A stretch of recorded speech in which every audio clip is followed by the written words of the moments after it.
Bu mahnını dostu kardeşleri adından cavan yaşta dünyasını değişen Gürcistan'ın Marren rayonunun Sadaqlı kəndindən olan Nəbi qardaşımızın ruhunu əziz edirəm. Tek ilahidir hökümdar, odur can verir, can alan. Nəbi səndən yadigar, çox şeydi qalan. Ayrılığa dözmür ürək, puç oldu arzu dilək. Sən idin bizə gərək, bizi tərk eylədin ey qardaş.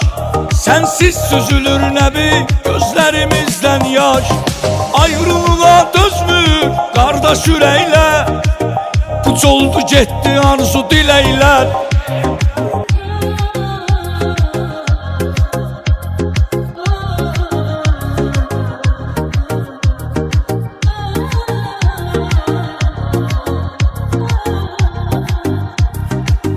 Bizi tərk eylədin ey qardaş təmiz adından. Dostların çıxarmayıb heç vaxt səni yadından. Qardaşımız Nəbi baş təmiz əməlinlə hər kəsə örnək oldun. Buna görə yaddaşlara həkk oldun.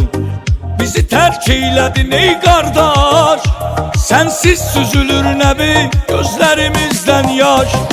Ayrılığa dözmür qardaş ürəklə, puç oldu getdi arzu diləklər.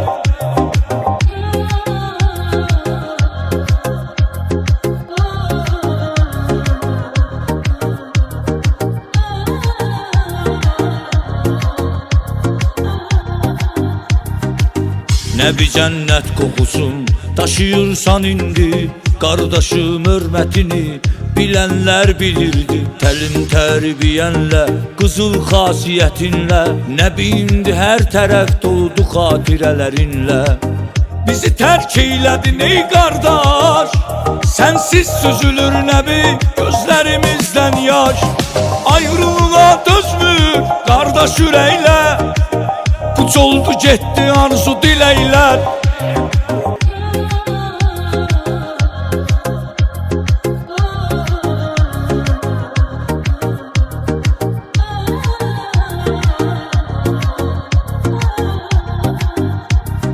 Qoymusan qardaş bizləri tənhalıqda, qardaş həsrəti çətindir, ürəyimizdə dağdır. Hərdən gəlirik məzarın üstə qardaş, süzülür gözdən yaş, süzülür gözdən yaş. Bizi tərk eylədin ey qardaş, sənsiz süzülür Nəbi, gözlərimizdən yaş. Ayrılığa dözmür qardaş ürəklə, puç oldu getdi arzu diləklər.